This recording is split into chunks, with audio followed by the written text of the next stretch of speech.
Generally speaking, and today we're going to talk a little bit about a pet trust. What's a pet trust? So, you've heard of a revocable trust, a living trust, a trust created under your will. That's usually for people, right? You're going to leave money to be managed by somebody for the benefit of your loved ones. Well, what about your domestic animals? We've got dogs, we've got cats, people have exotic birds, people have horses, livestock, show cattle. So there is a provision under Illinois law that says you can set up a trust for your domestic animals. So something we think about when we do that, and I know, Blaine, you've done it a couple times, you want to think about who you want your caretaker is, which animals might be covered under it. And, I think right now in this world, people are really animal friendly. Throughout the last year and a half, I think a lot of people have gotten pets at home, companion animals, and what happens if in the event of the owner's death or disability, what's going to happen to that animal? And I see it in divorce cases sometimes that people argue over the animals. I don't know if I've seen it in an estate where somebody argues over an animal. I don't think I've seen that either. But we both know that there can be some expense involved in having animals.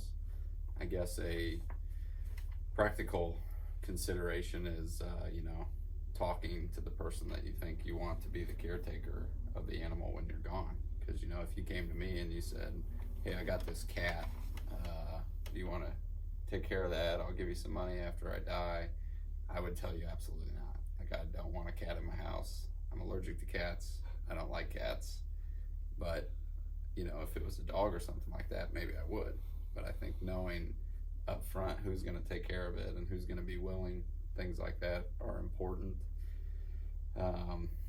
Funding it with enough money to take care of it. If we created a trust for my children, for instance, I'm going to try to make sure I can fund that with enough cash and assets to take care of them for their lifetimes. The same thing I think applies to a pet trust. If there is a trust that's necessary to take care of them. Yeah, I think you want to look at the life expectancy of the animal. If you've got multiple animals involved, good thing Glenn said is you want to make sure your caretaker is willing to take on that responsibility, because what happens if you create this pet trust and that caretaker says, no, I can't do it, I've got XYZ commitments, I just can't do it. Well, the trust document is probably going to either provide for a backup caretaker, or the trust will terminate, and then we're stuck back to the same position we were, where what happens to the animal whenever I pass. I know one thing that you want to make sure to think about is, what's it going to cost for routine vet care? What's it going to cost for routine grooming care? In our experience, that can be pretty expensive throughout the year. And if you've got an animal with a life expectancy of 17, 18 years because it's a little tiny yapping dog like I have, then maybe you're going to want to fund that with quite a bit of principal. But I think what you have to consider too is, at the end of your pet's life, that if there are funds there, they have to go to somebody. Eventually it's got to end and the money has to be distributed. And I think in these situations, when people do care for and love animals, a likely beneficiary could be some type of animal shelter. I think that would go a long way and kind of take out the unknown of, what individual is going to get the trust property at the end. So is the statute in Illinois limited to, like what we talked about, dogs and things like that? Or what if I'm sitting at home and I'm the Tiger King and I got 8 Bengal tigers at my house? Can I do a pet trust for them? It says domestic animals. If they're domestic and living in your home, I think, they're not out in the wild, they're not roaming around, I think the Tiger King could set up a pet trust.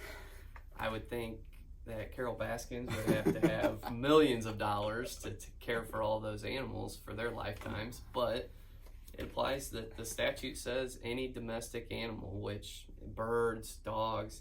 I think livestock is a good one to think about. You've got show cattle, you've got prize bulls. I know there is income there, making sure that animal doesn't get sold. Horses, not only your typical pet horse, but what about Bob Baffert, you think he has pet trusts set up for his Kentucky Derby horses? Maybe. Provides plenty of steroids. Yep, in the trust specifically says. I think it's becoming, it seems like pets and animals and things like that are being treated more like people as opposed to the way that they used to be treated, which was property. I mean, I think technically they're probably still classified as property if it came down to it, if it came down to a court fight. But one of the ways more informally that I used to deal with this issue would be to leave the property of the pet to somebody in a will and give that person, X amount of dollars as well to say, take care of that pet as long as that pet can live. And that can work too. I think as long as you maybe give that person the heads up on what's going on. Yeah, and I think we had discussed there's the difference between the caretaker and the trustee. So you can have your niece take care of the animal, but you don't want her to have access to the principal of the trust, and you want maybe your aunt to run the funds for that animal. So it's same as a guardian for the person or a guardian for an estate. It's same difference with the pet. You can set up an individual to be a caretaker and then a different individual to be the trustee. In Blenn's example, where you leave the pet as personal property under a will and then you make a monetary bequest to that individual as well, they don't have to use that money for the pet. Right. They can take the pet and sell it, get rid of it, whatever. And the trust, if you set up the caretaker and the trustee as the same person, again, there's really no oversight there. That individual can likely do what they want at that point. But if you separate the two, then I think that's going to have some checks and balances there. Not taking a lot of beach vacations and things like that with Fluffy. Right. Even though I think they'd all enjoy it. I don't know. It's an interesting developing area. We'll stay on top of it. If you have any questions, let us know. Any sports going on? Not really. Chris Bryant left the game mysteriously last night. Thought maybe he was traded, but I think he just had an upset stomach. Yeah. Well, Cubs aren't very good. No. I think NBA is getting ready to start their playoffs, but I haven't followed that very closely this year. Yeah, golf season's upon us, so we'll get out there as soon as it gets nicer. That's about it, I think. Thanks for joining us. We'll see you next time. Thanks.